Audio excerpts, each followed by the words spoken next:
Good morning, everybody. Early good morning here on this Monday, our first Monday in November. We welcome everybody on Facebook, YouTube, and Twitter. I'm Keith Engle for Jack and Keith's Weekend Playbook, and I welcome in my co-host, Boxing Hall of Fame writer and sports guru, Jack Hirsch. Good morning, Jack. How are you? Hey, hi, Keith. I see maybe there's a rumor you're using this as discipline, making us do the show early. We don't perform up to standards on the show. Yes, Cracking the whip, more or less. I wasn't happy with some of Jack's comments on Friday, so I made him get up early. Some of you may think we forgot to turn our clocks back. I don't know, but we are early, so Jack can honor another commitment, but we'll go live, and I'll re-air this show also at 8 a.m. Nobody's going to hear that until 8 a.m., obviously, but I did let everybody know during the show was yesterday and in the promo for this show. So anyway, we had a big weekend, Jack. We'll get into the football, both college and pro, but we got to wrap it up with the World Series. I know we talked about it on the shows we were both on yesterday, but to do it justice here, again, with 24 hours more now of retrospect, I don't feel any differently. I feel like, and I don't think this is hyperbole, I feel like I watched the best World Series I've watched since 1975. I really do. It had that kind of feel. The seventh game of the World Series was one of the best ever. I mean, it's hard to compare, Keith, because it's the latest game and it's fresh in our minds and we're psyched about it. Of course. Was it really better than the 2003 game that sent the Yankees to the World Series? If you're a Yankee fan, you're not really going to say that. Is it better than the 1991 seventh game where the Twins beat the Braves 1-0 in 10 innings to win the World Series? Is it better than Bobby Thompson's walk-off homer before we were both born? I wasn't born yet in 1951. That's not what I heard. When the Giants beat the Dodgers. And a few other games I can mention, as well. Great games. But it's one of the greatest of all time. I'm going to tell you, Keith, and this is the strangest thing that came over me in this series. And it bothered me so much yesterday when the series concluded. Now, normally, unless someone is playing the Yankees, I always root for the team I predicted was going to win. And I predicted the Dodgers were going to win the World Series this year. So you want your prediction to look good. You don't want to look bad, especially since I thought the Dodgers were going to walk through the Jays. At the very least, let them win. So I look a tiny bit like an authority. But when the way the Jays lost, I couldn't give a darn about the Jays in the slightest. It bothered me all day yesterday. Yeah. I felt their pain. I don't mean the players' pain, but the fans' pain. I was walking around like so upset. Keith, they were so bleeping close on various occasions. They just needed the tiniest little thing to go their way, and they're World Series champs. So what hurts about this, Keith, if you're a Jay fan, is this. It's going to be so hard to come this close again, to just get to where they were. With the Dodgers, it's different. They're loaded. At the very least. Oh, they're the favorites already. So, yeah. At the very least, you expect them to seriously contend next year. I mean, even with the Yankees, and I know you like to criticize them, if the Yankees lost the way the Jays, the Yankees are going to be back in the playoffs next year. They're going to be contending one way or another, even if they get knocked out in the first round of the playoffs. But with the Jays, same thing, I guess it's bad karma. The same thing with the Mariners. Came so close to going to the World Series, which they've never been to. And it's so hard to get back to that point. 1 inch from a slide at home plate, one ball missed, one this, one that. Extra innings. If Clayton Kershaw's pitch wasn't swung on at the 3-2 count, maybe they win that game. It doesn't go 18 innings, the Jays. Whatever. It's painful for the Jays. It's funny that you say that because I kind of feel the same way. And I have no reason to root for the Blue Jays other than Don Mattingly. Jeff Hoffman, who gave up the game-tying home run, is a local boy here, went to Shaker High School, just down the road. I know people that know Jeff Hoffman, and it is hard for those guys. It's hard for the players. It's hard for the fans. Being a fan and having played sports like yourself, you feel, I've said a lot of times, I'd rather get blown out of games than lose games like they lost that 18-inning game, like they lost Game 7. Those are very tough losses to overcome, and they did it well in Game 3, but now they've got to dwell on this one the entire winter. And you're right, the Dodgers, the Yankees, and I criticize the Yankees because I want them to win. We know they're going to be there. There's no guarantees for Toronto because they've been talking about breaking his team up for a couple of years. And other than Vlad, I mean, Bo Bichette may be gone in free agency. I doubt Scherzer will be back. Not that he was a long-time guy there, but I think you're going to see a much different Jays team. Even Game 6, amongst, 3 of the games that they lost. Yeah. It looked like they got the tying runs were going to come in, that the ball was going left field. It looked like the ball was, it didn't look like the catch was going to be made. And Barger was doubled off second base. But it was, so many things. But I don't blame Jeff Hoffman. I think people would be so wrong to focus on Jeff Hoffman. Wrong. I'm not blaming Jeff Hoffman. I'm just saying he blames himself. But listen, what's the funny thing about it? After he gave up the game-tying home run, who the next batter was? Ohtani. Got him out. He retired Ohtani. So people aren't noticing that. And what was going through my mind? If Ohtani's coming to the plate, 2 outs, no one on base. The Blues Jays are 1 out from winning the series, 1 run ahead. Do you walk Ohtani? And it made me seem like the ultimate hypocrite because on the debate show I was talking about a rule against intentional walks.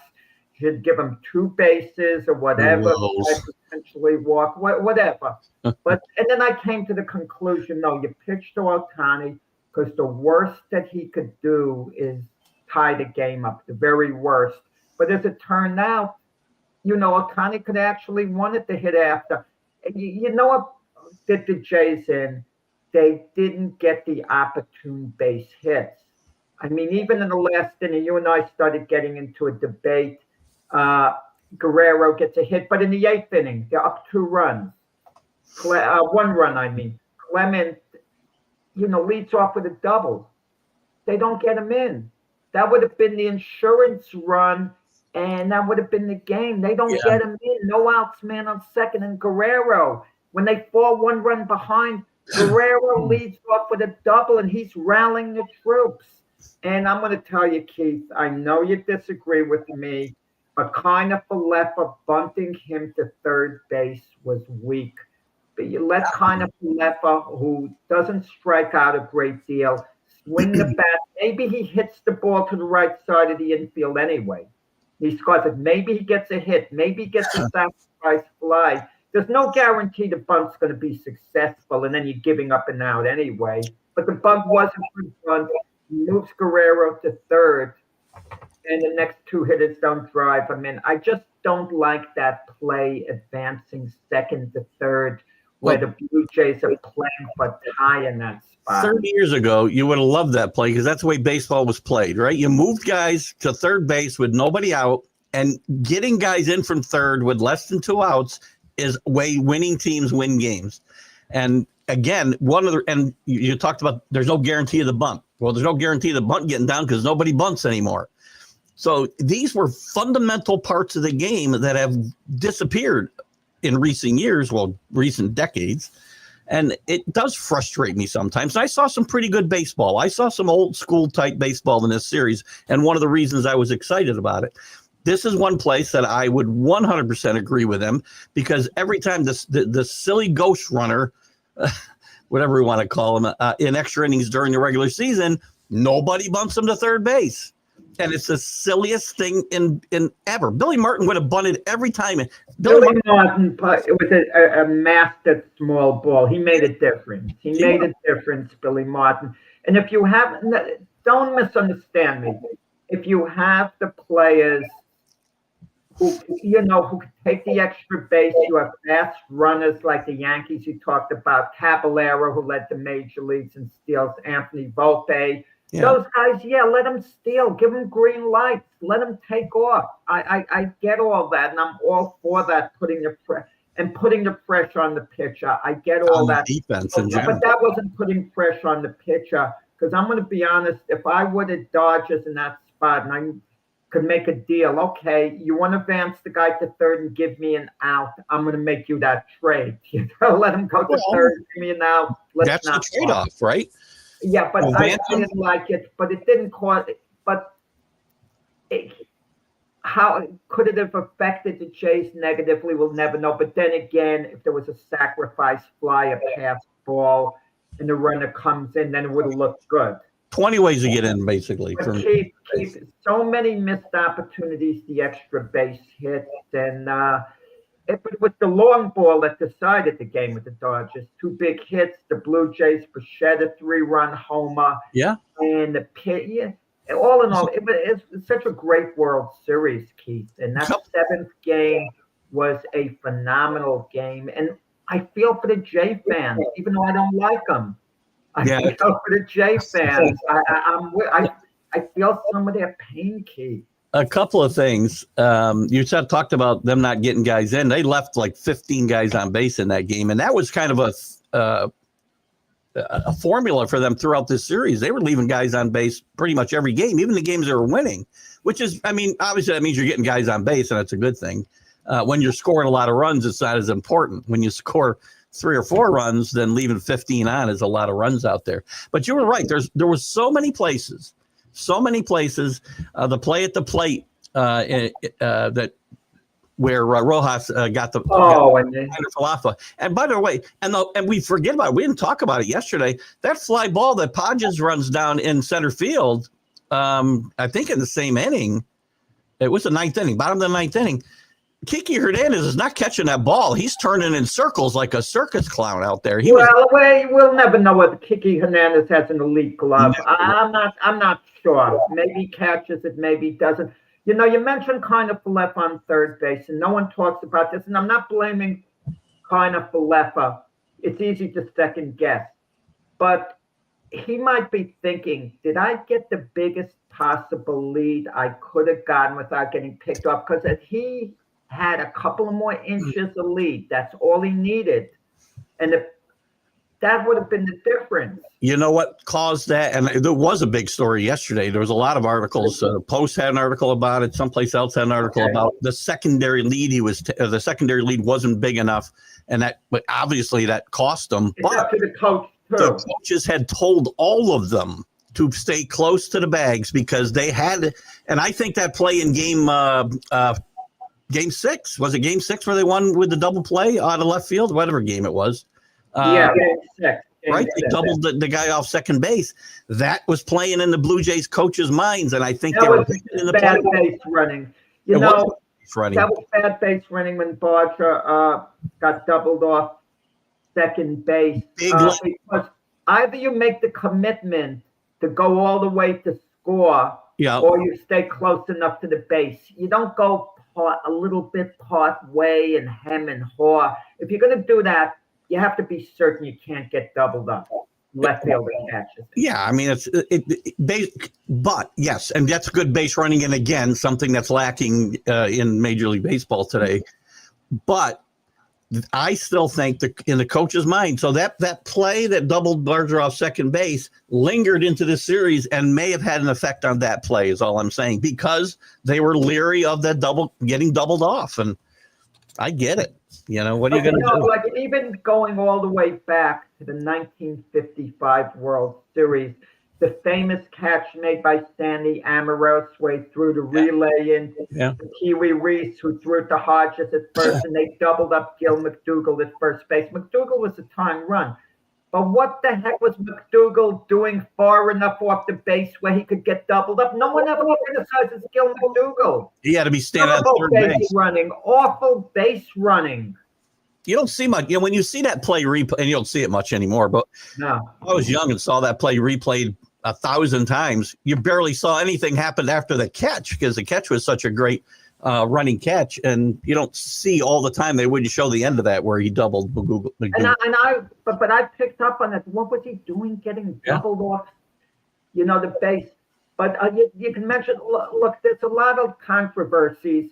The 2001 World Series. I don't know what your opinion is on this. When the Diamondbacks in the ninth inning had first and second, no outs after the errant throw by Rivera on the play before on the bunt, they bunt again. Rivera throws to Scott Brocious at third to get the fourth. Later, Rivera says he doesn't understand why Brocious didn't throw to first. We could have gotten a double play. And Rivera claims he asked Joe Torre if he threw to first, you think we would have gotten a double play. And according to Rivera, Torre said yes. But Brocious held on, didn't throw to first. I didn't give it any thought at the time, so I'm not blaming Brocious. But was that a controversy that could have taken off? It might have, but again, they're not in that position if Mo doesn't throw the ball into center field. So to blame yourself as well, right? I mean, and I love Mo. I'm not really criticizing him. He was But this World Series, Keith, great World Series. Toronto had a certain magic going, and it's going to be hard to get it back, back to this spot. I'm glad you mentioned 2001 because that is a great example of hurt from a fan standpoint. I still think about it, Keith. That game was. I thought when Mo comes into a game and in a World Series or the playoffs, you'd think any game really, but in the World Series, it's over. It's done. But it's interesting with legacies, how some legacies get hurt and how some legacies don't over bad performance. An example, the home run, Tim Wakefield giving up the home run to Aaron Boone that sent the Yankees to the World Series. Wakefield thought afterwards the Red Sox fans would hold it against them. It would be one of those things that would be a stigma. And the Red Sox fans really moved on from that. They didn't hold it against them. But it's funny that you're right. It depends on the guy. Wakefield gets a pass, let's say, and Buckner. Rivera got a pass completely. No one ever really brings it up. And Bill Buckner suffers forever. Bill Buckner suffers forever, right? With Bill Buckner, and the most. And the most that would have happened, it would have tied. The game would have been tied. We still don't know what would have happened in the series. A lot of fun. Imagine if Scott Norwood, one play. Scott Norwood going wherever he goes. Strange people. He goes into a restaurant. He shows his credit. Aren't you the guy? Aren't you this? Aren't you that? Come on. I don't even know if he kicked anymore. Did he kick the next year? I don't even remember. Was he the Bills kicker? He kicked the next year. He actually made a big field goal in the playoff game with the Bills and the Broncos. He made some like a 40-yard field goal that they were up 7-0 and put them up 10-0. They won something like 10-7 or thereabouts. I forgot the score, but it was the difference to 3 points. It's funny, we've kind of gone off track here, but I like this conversation. One thing I want to add here, I've always said about Scott Norwood and the Bills, if he makes that kick, we will never know. I've always felt there's a better chance that the Bills win 3 out of 4 of those Super Bowls maybe than lose all 4. Because after that, it was just like, what's going to go wrong next with this? No, they wouldn't have won the other 3, but they would have looked better. They would have been the ultimate example of Bills, how hard it is to repeat because they had 3 cracks at it after. I want to mention now, it's segueing to football now a little bit. Yesterday, I was dismayed. I'm not critical of broadcasters, Keith. I'm just not. I'm not picky. Some I like a lot better than the others. Some broadcasters I love to listen to. Others are somewhat boring, but big deal. I'll watch the game. They don't hurt the game for me. They just don't make it more enjoyable, but I can still like watching the game. Yesterday, Cam Little sets an NFL record with a 68-yard field goal to Jacksonville Jaguar kicker. That's big stuff to me. When he was lining up for the 68-yard field goal, I'm thinking, wow, this would be an NFL record. I'm attuned to it. Because in this day and age, kickers are kicking the ball so much further than years ago. He makes a 68-yard field goal. The broadcasters are hardly mentioning it, and their voices are flat. Like as if he just made another long field goal. And I'm thinking, did I miss something? Did someone ever kick a field goal longer than 68 yards? I'm questioning myself because of the lack of enthusiasm. But I knew it was directed that he broke Justin Tucker's record of 66-yard field goal. I wonder if part of it is it's inevitable the way these kickers are so good today that somebody's going to kick a 70-yarder. 75 maybe. 80 yards is a little bit of a stretch at this point in time. These guys' legs, they're so accurate. I mean, then they miss extra points, of course, but, still. That was a fabulous kick, by the way. And he kicked one in the exhibition season, 70 yards. So that is a pet peeve. I didn't hear the call. A lot of times I don't hear the call of these games. The call was as boring as could be. A guy sets an NFL record. Think in the history in the NFL, and you're not getting all excited, psyched about it. The voice was just flat. It was even keeled. It was if they wanted to talk show with us, Keith. Who was he? 68-yard field goal. Nice, long, powerful kick. I'm not saying he said those words. My guess is that was the seventh-string team doing the game because it was a Jacksonville Raider game. I'm sure. I forgot the other nonsense, but it was flat. I didn't know Schlereth was still doing games. There you go.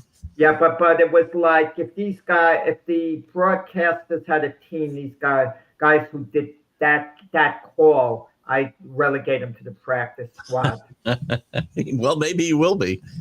I got to watch Andrew Catalano. Andrew Catalano he's a big guy on NBC now. He used to be here doing local sports here in our market. So I'm always interested in seeing him do games. He did the Patriot game yesterday, which we'll get to in a second. Oh, cool. Some big games. The Bills and Chiefs was the marquee game yesterday, I would say. I don't think you'd disagree. It failed to live up to expectations. I know it was a reasonably close game. Bills win 28-21, but it didn't give you that feel that it was last man standing.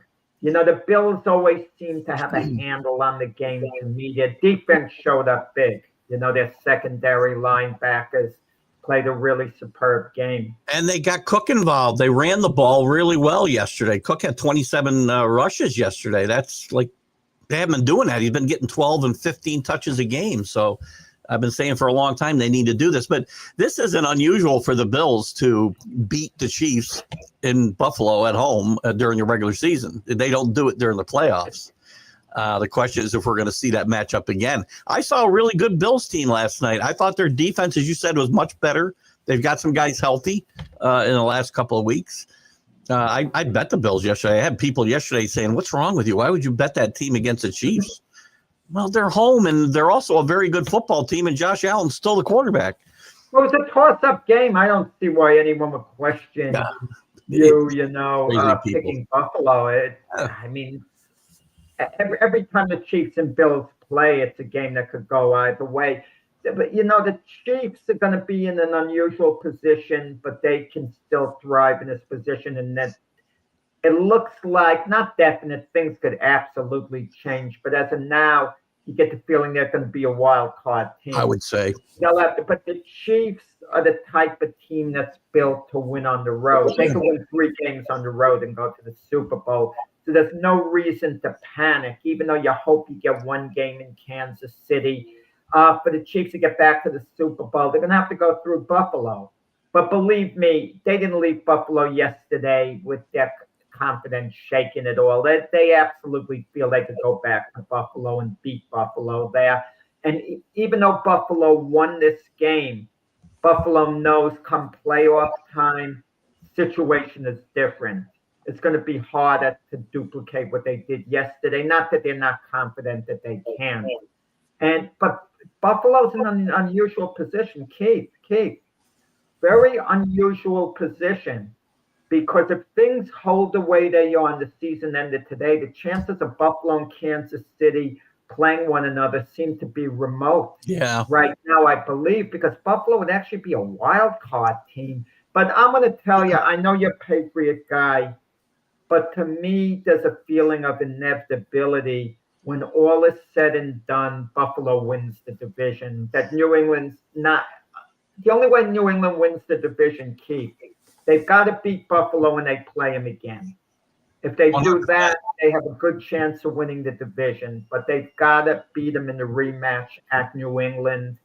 And it's going to be a short because Buffalo is going to be absolutely sky high for that game. That's a great point. I've said for a while, I thought the division could come down to that game. But they've still got the Patriots still have the Ravens, who are going to be playing probably at full throttle by that time, if they aren't already. So the schedule, while it's favorable for the Patriots, they do still have a couple of bumps they got to get past. Plus, if they play like they played yesterday, they managed to squeak out a win because of a missed extra point by a guy they cut in camp, by the way, which I thought was interesting. But they made too many mistakes again yesterday. Drake May turns the ball over twice, has a horrible fumble at the end of the first half, which really changed the momentum of that game. They were going to go in, they were going to score probably a field goal, and they had the ball coming out of the half. And the only thing you can't do there is turn it over and give up points. And they were fortunate they didn't give up a touchdown. They can't make the number of mistakes they made again yesterday and beat good teams. Falcons are not a really good team. Michael Penix is not a good quarterback. Well, Michael Penix makes a lot of bad throws. That's what the problem is. But Drake May's coming along fine. Drake May's only in his second year. And Drake May has the novelty of improving on the job, getting better, learning on the job. And Drake May is still in part a developmental quarterback, developing nicely into a franchise quarterback.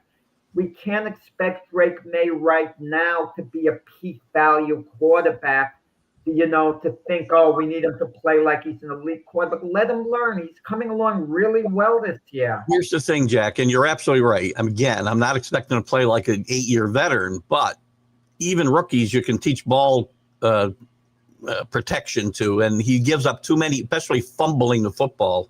I'm okay with the interception. It was just a bad throw. The fumble is unforgivable. You just can't turn the ball over there. You got to just protect the ball and fall down.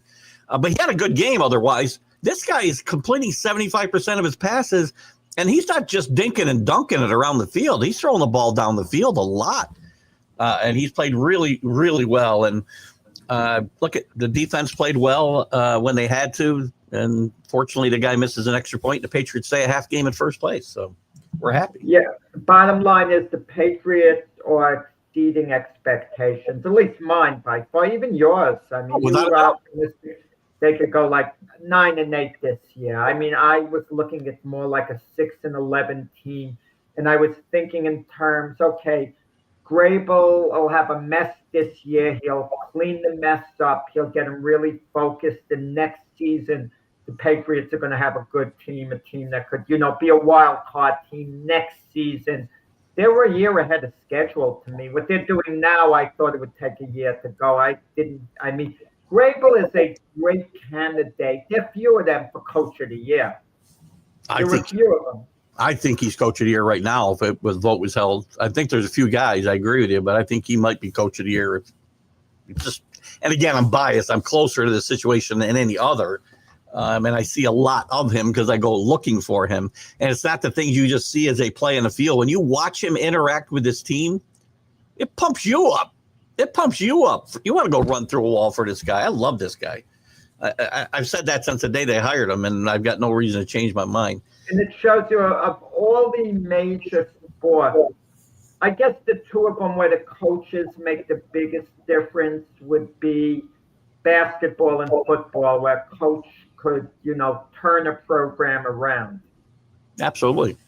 I didn't say good morning to Ken earlier. Good morning, Ken. Good to have you with us. Ken's from the back it up. I'm sorry, that's JB. He's from the Bottom Line Sports with Flo. Flo's back from active duty. We welcome Flo back again and thank him for his service for sure. And JB's with us from the Back Up Binge podcast. So good morning, guys. Thanks for getting up early with us. And some of you will be watching this later. We will be on replay. So if I'm not responding to your comments or Jack isn't, yelling at you for your comments. It'll be because we're not actually here. Other games yesterday, the Colts, Daniel Jones may be the first chink in his armor. The Steelers defense shows up. Taylor runs for 45 or 6 yards. For the most part, until the fourth quarter, a couple of maybe meaningless points. But the Steelers really showed up and played good defense yesterday. Daniel Jones made a few mistakes he hadn't been making. All right, turnovers, 3 interceptions and a couple of fumbles. He turned it over 5 times. I mean, some mistakes he hadn't been making. He played awful. He reverted to the Daniel Jones that we knew most of his time at the Giants, where everyone was getting excited about Daniel Jones. Look, yesterday I finally acknowledged how good Daniel Jones really was. And I said, look, the Colts as of now should move forward with him as their franchise quarterback, but don't pay him like he's an elite quarterback. If he wants elite quarterback money, let him walk next season. I don't care how good he's playing now, because he's going to come back down to earth. I think he could have a good career as a Colt quarterback, but he's not going to be an elite quarterback at any point in his career. You're going to get these games. You're going to get these games from him. It's just you are going to get these games from him. But we noticed this when Jonathan Taylor has an off game, Daniel Jones is lost. He didn't pick up the slack.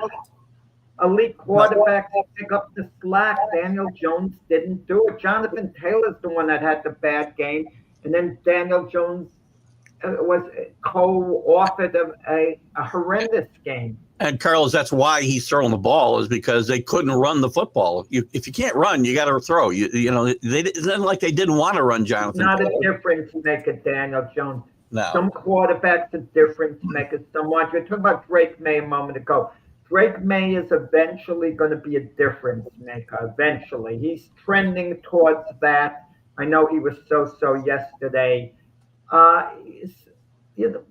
Josh Allen, difference maker. Patrick Mahomes, difference maker. Lamar Jackson, difference maker. We could name a few more. Dak Prescott, difference maker. Maybe not on the level of the other guys, but close enough. But there's enough guys out there you can't say they're going to carry you to victory without help from their teams. Oh, you need help. No. You need help elsewhere, but you make the most out of what you have. But you don't hurt your team. You're not awful. Is this a sign of more? Carlos will talk about the contract. He'll get his money. I mean, the Colts are crazy. If they make him one of the top 5 quarterbacks in the league, they're out of their mind. And they'll get what they deserve later on when he doesn't perform at that level. Even at the not top 5, he's going to get what he got from the Giants before, because that's not even top 5 money anymore. $40 million a year. If you pay Jones, if you're the Colts, like he's the 15th highest paid starting quarterback in the league, and move forward with him, I'm fine with that, because it's hard to find another quarterback. It's supply and demand. If you don't sign Daniel Jones, who the heck are you going to get to play quarterback for you? You're not going to draft anyone high enough. And this quarterback crap, even though we have about 5 quarterbacks in contention for the Heisman, from my understanding, none of them are really that good, that elite. You know what the 15th highest paid quarterback is getting paid right now? No. $45 million. So he's getting more than that. He's going to get more than that, because 3 of those guys don't even play. Brock Purdy's getting to $52 million. No. I give Jones a deal where it won't last more than 2 years, where you have to pay him. Yeah, but you're going to have to pay him $55 million for those 2 years. I'm going to look elsewhere to see what I have going. Yeah, but it's hard. It's hard. I have to pony up the money, because Daniel Jones is a decent quarterback. I mean, he's a decent quarterback. There's no way, I'm going to give him his due. I'm just not getting crazy about, Daniel Jones, MVP, Indiana Jones. Here's the danger. Guys. And this is where guys like Daniel Jones have to be smart and realize the situation they're in. Do I take a shorter contract or a longer contract somewhere else, and my career bottoms out because I went to a bad situation? Well, compare him to Sam Darnold. Darnold got the type of money that the Seahawks could get out from under after year, because he was bad in this last couple of games. What's going to happen this year, Keith? The Colts are going, it looks like they're going to be a playoff team. And when they get eliminated from the playoff game, Daniel Jones is probably going to struggle, have a hard time. And that might hurt his market. It might not hurt his market. But he's obviously a lot better than he was yesterday. Well, good comparison to Sam Darnold. Sam Darnold was hurt. Wasn't Sam Darnold hurt by his poor performance? He hurt himself. He had two bad games in a row. And now we're talking about Sam Darnold as an MVP candidate. Yeah. Look what he's doing with Seattle. But I think it's a little different, Keith. Sam Darnold did not play a lot in college. And I think Sam Darnold, as crazy as it seems, is improving because even though he's been in the league, like 7 years, he's gaining experience. Even now, because he's been playing all those games with the Vikings and now, with the Seahawks. Yeah. So he's kind of on an upswing. And the time he had with the Jets, I hate to say, I don't want to say it was a waste, but I don't know how that helped his development as a player. I think a waste is probably the best term you could use, actually. So, the ironic part about it, Keith, this is so ironic. If the Jets never had drafted Sam Darnold, and he turned out to be the player he is now, and he was a free agent at the end of this year, the Jets might be all over him, figuring, we got our franchise quarterback. Then he'd be Neil O'Donnell when he got here. So, wow. Another game of interest: Vikings, a team that their season was on the brink yesterday, and I gave them no chance to win this game. And their defense showed up and played pretty well. They give up some points late, but they played really well. J.J. McCarthy, I was watching this game on another TV yesterday, kind of peripherally, so I wasn't paying close attention. But he looked like he played better than the stat line shows. But he led them to victory, didn't get hurt, which is probably a good thing. Is this Viking team back? Or is J.J. McCarthy played a clean game. He managed the game and played a clean game. I love to use the word efficient. He was efficient. And that's what they needed. Kudos to Brian Flores, the defensive coordinator. The Viking defense, which hasn't had the best of years and hadn't been playing well recently, they showed up yesterday. And they were the type of defensive, unit they had been with Flores last year and periodically this year. And I didn't expect them to win. And it was a big win there for the Vikings. A huge win. They've been out of it without it. And that whole division now is over 500. The Bears, let me go stick with the Vikings for 1 second. McCarthy, one of the big things, he did play a clean game, and they weren't asking him to do a lot of things he couldn't do. They left him in positions not to hurt the team, right? So I think that was a smart move by Kevin O'Connell, who is a really good football coach, by the way, and I don't think gets his due. But that division, they're still 4-4, and they're in last place. The Bears, so I'm one of the, I think it was my TGI Sports Talk feed. Guys were just ripping the Bears and ripping Williams and ripping Ben Johnson. And, geez, I look at the game, I'm like, the defense didn't play well, that's for sure. But Caleb Williams played pretty well. He brought this team back. They scored 47 points. They win the game. They're 5-3. What do we want from the Bears? This team's better than they were last year.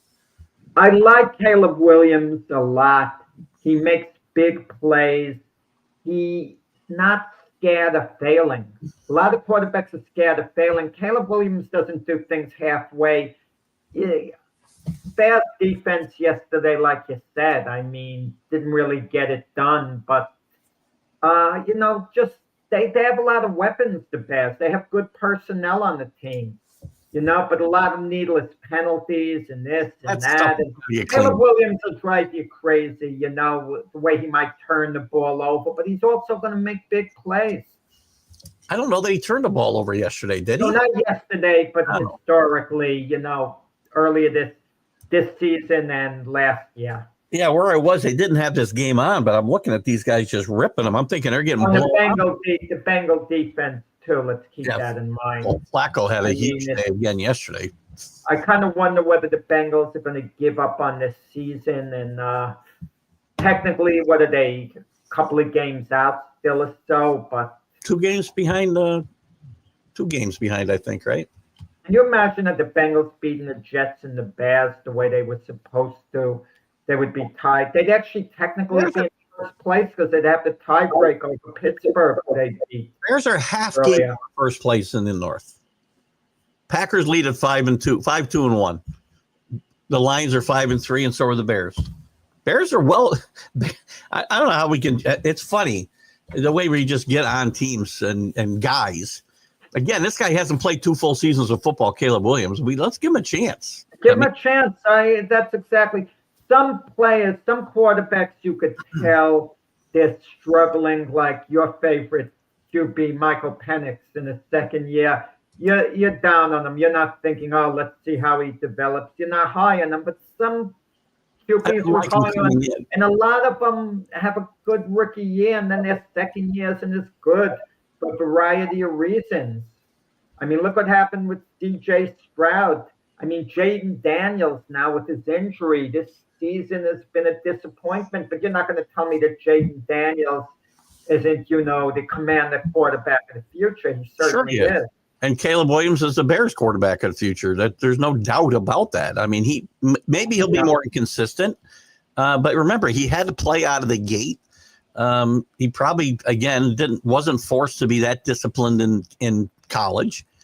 And now he's learning that discipline. Even Drake May will drive you crazy, as I said, with some bad turnovers. Good. I think it's a good analogy. I think the Patriots are better right now than the Bears, Michael. But yeah, they're a year away from really contending, I think. Sometimes we see stories written, Keith, that says a redraft of a certain class. And that class of quarterbacks, Caleb Williams, Drake May, Jaden Daniels, if there could be a redraft of all the teams, you kind of wonder who would go number 1. Would it be Jaden Daniels? Would it be Drake May? Would they be drafted ahead of Caleb Williams? I have a feeling they would. I don't know why. I do. Yeah, but they're close enough. We don't know how it's going to turn out when all is said and done. Who's going to be considered the best quarterback of all of them? I may be biased, which I know I am. I think Drake May would be, if you had 2020 hindsight, I think Drake May would have been the number 1 pick. I think right now, I get that feeling. Yeah, he wouldn't. I know he makes mistakes, doesn't hold on to the ball at times the way he should, but I think they look at upside. But I'll take what I get. He's playing great football. I just want to clean up those fumbles. Even Caleb Williams is more maligned than the rest. Drake May's never maligned. Part of the reason is not much was expected of the Patriots. They had Gerard Mayo last year as the coach. I think Caleb Williams had kind of like a bigger personality. A little more was expected of him because he was the number 1 overall pick, but it's what it is. I think part of it too is the personality thing, right? Caleb Williams is a little odd in his personality, and I think that turns some people off, and they think you can't play football because you don't seem like you're laser focused on what you're doing. And I think laser focused. He's like a focus. I do too. I think so too. I mean, the quarterback I want to see laser focused, and we'll get to the games, is in tonight's game.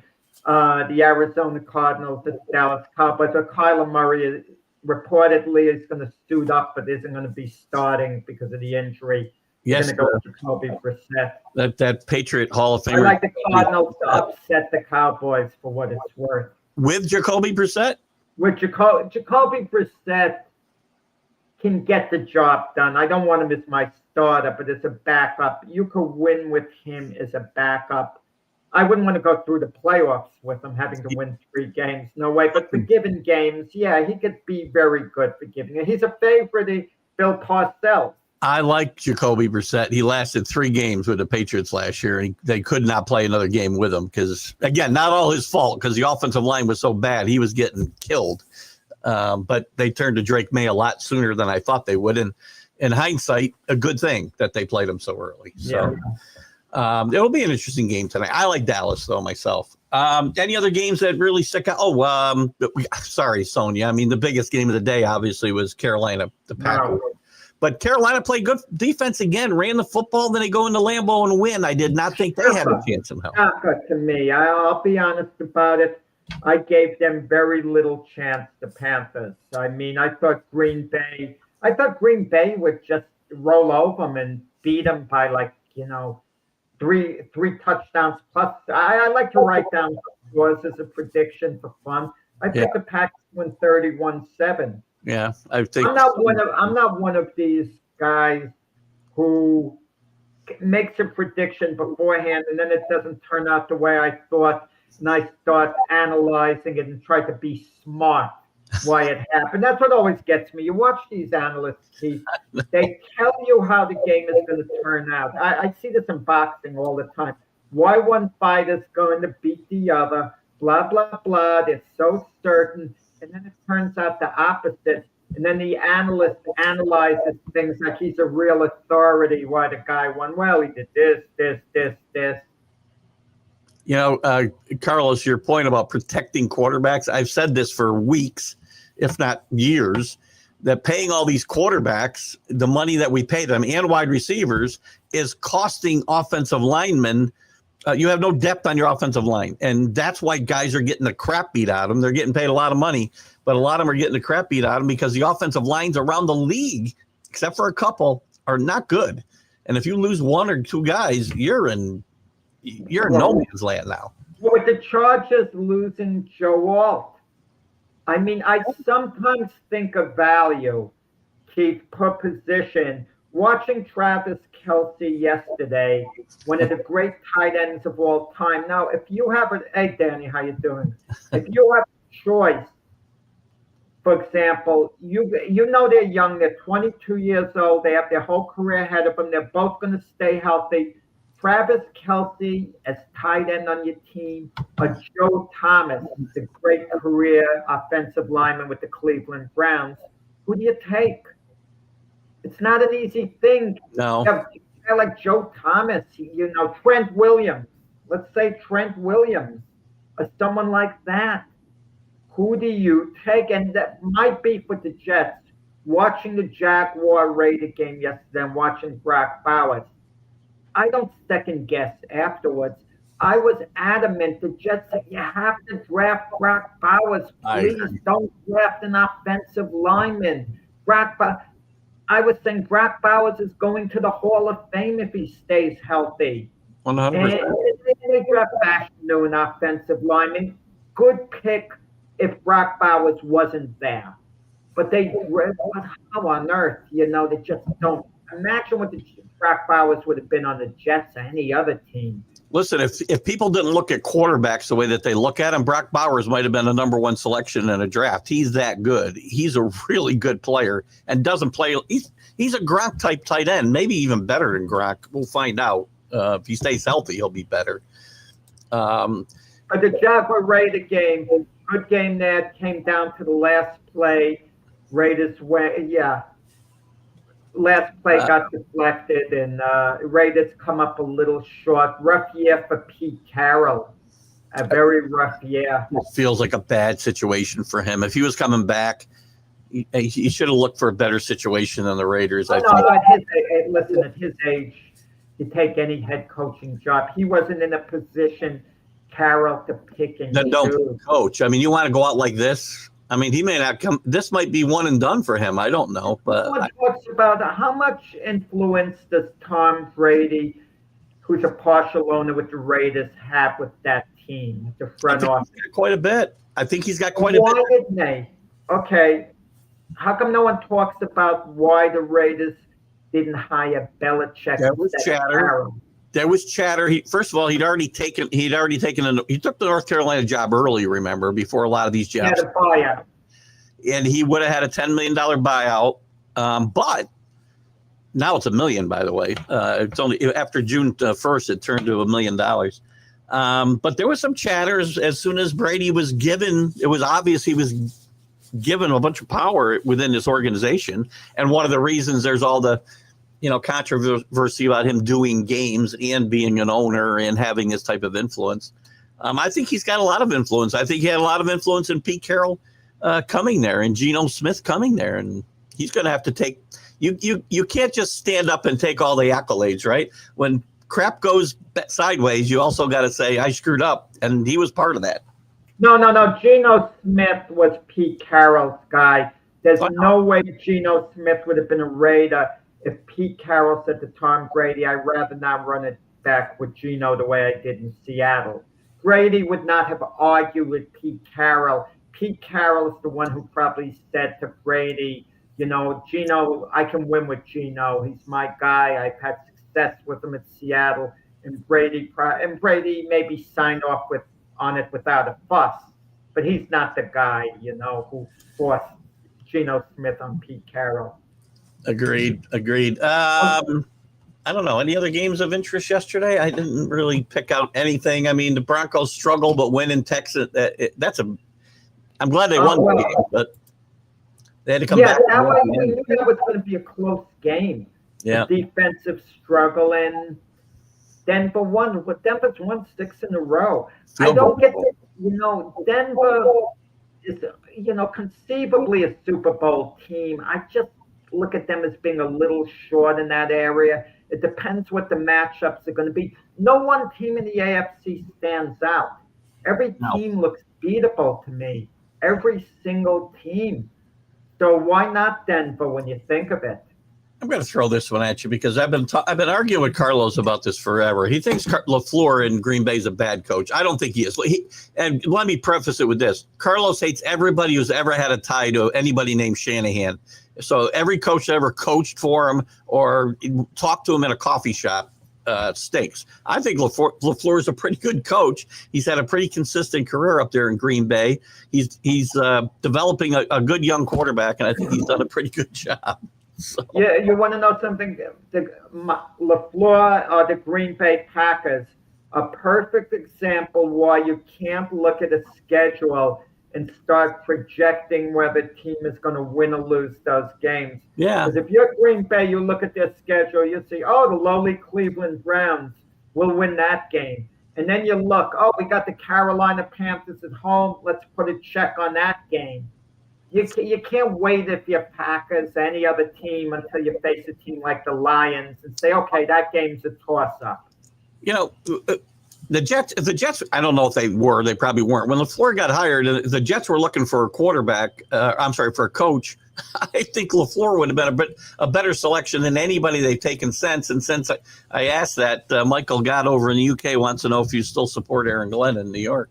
No, I support Aaron Glenn for the simple reason it's his first year.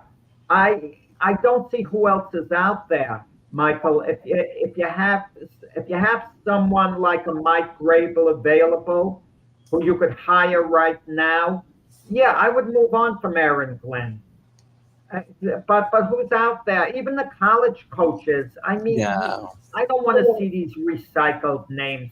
What are we going to do? Call up James Franklin? He gets fired at Penn State. Are we going to when Dabo Sweeney gets fired? I was going to say when, but that would be mean. If he gets let go at Clemson, who's been a disaster, we're going to hire him. If Nick Saban came out of retirement, hypothetically, one of the greatest coaches of all time, he didn't have success when he was the Miami Dolphin coach before hooking up, with his legendary Alabama career.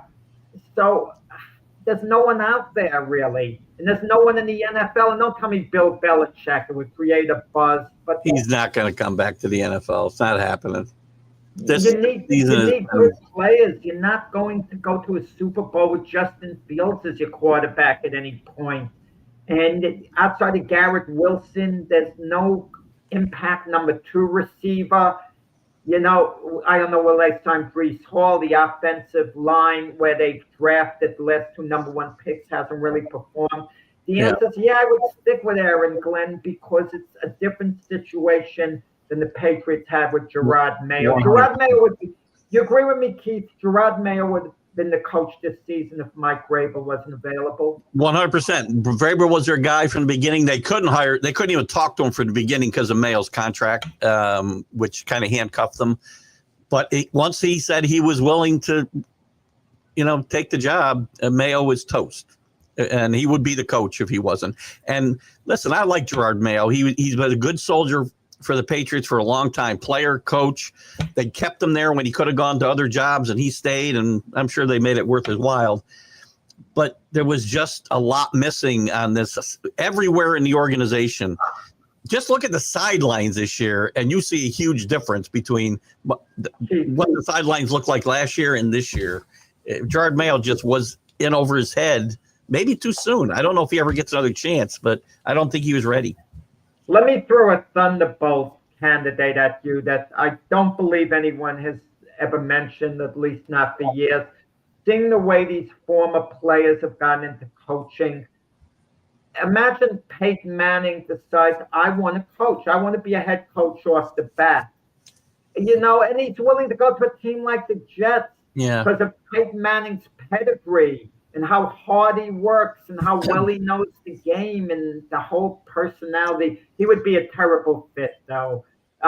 With that said, because of his personality, he's too sensitive to criticism. Yeah, it's interesting because that doesn't happen in the NFL. Players don't go from playing to coaching, right? Directly. It happens in baseball quite a bit. We see guys with very little experience or none, like Aaron Boone, go from playing, maybe announcing, and then into the dugout. Right. He was a broadcast, and Cashman liked the way he broadcast the games, his personality.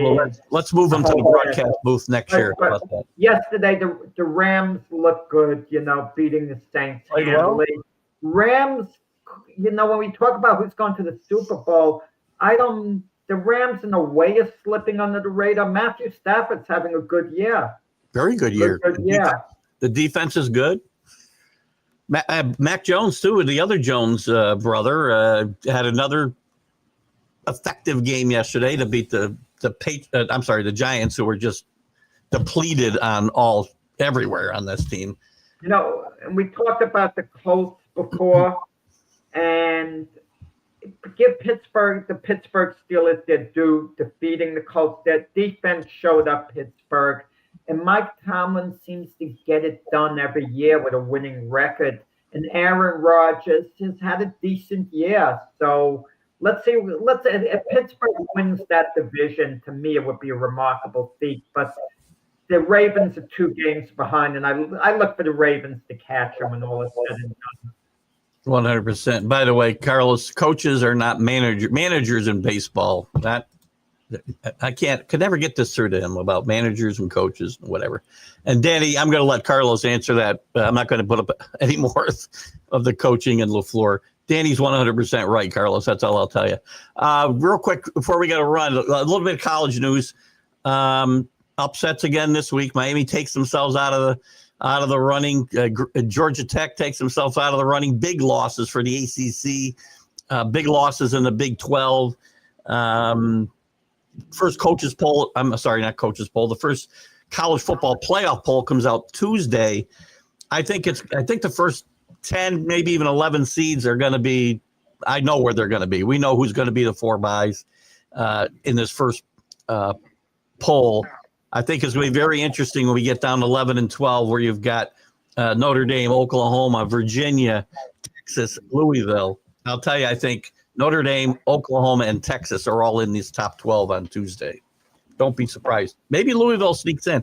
It's going to be interesting because you're going to see how this first week is going to be interesting, because you're going to see how that committee looks at 2 lost teams in the SEC compared to 1 lost teams elsewhere. It's going to be very interesting to see. So week by week, though, but then the following week things will get juggled up. Yeah, 100%. Jack, any boxing news you want to throw at us today before we wrap it up? No, it's been kind of quiet on the boxing front. Very, very quiet. There's talk behind the scenes with, it's open, really public, with Dana White, his involvement in boxing, trying to have a boxing league, this and that, and more is to come. The Jake Paul Tank Davis fight supposed to take place in a couple of weeks. Just one quick mention as we wrap up: the New York City Marathon. The 2 Kenyans finished in a photo finish. Imagine that, in a marathon, a photo finish. I've never heard of such a thing. But again, like in football, run hard to the tape, lean over. They're holding their hands up in the air. Where to did the Kenyan runner that finished in second place. Had he leaned forward at the tape instead of holding his hands up in victory, they both did, he may have won the race instead of finishing second. where did you finish, Jack? You're a runner, aren't you? Did you run in No, the I was middle of the pack. I wasn't as good a marathon as I was in shorter distances. You could probably beat me now. I'm not, anything more than like 5 yards, I probably could have beaten you back in the day too, Keith, but I will never know. All right, guys. Well, thank you. I know, Danny, you made it for part of the show early out there on the West Coast. It's still only 4 a.m. Great job by Danny Fuller. He gets the MVP award today, or most dedicated award, I guess, for showing up today. Second to me and Jack. So we will replay the show at 8 a.m., guys. Maybe I'll watch it with you, and then maybe I'll comment from there. We'll see how that goes. So, guys, we'll catch you on Friday morning. Jack and I are going to tape some shows this week to fill in while I'm on vacation after Fridays will be on tape as well, by the way. But we'll get some good content out there for you guys. And feel free to comment. And when I get a chance, I'll say hello. We'll see you then. Jack, great show. Thank you. Watch this tonight, by the way, guys. And College Football Huddle on Wednesday. Good night. Or good afternoon, good morning, whatever the hell it is.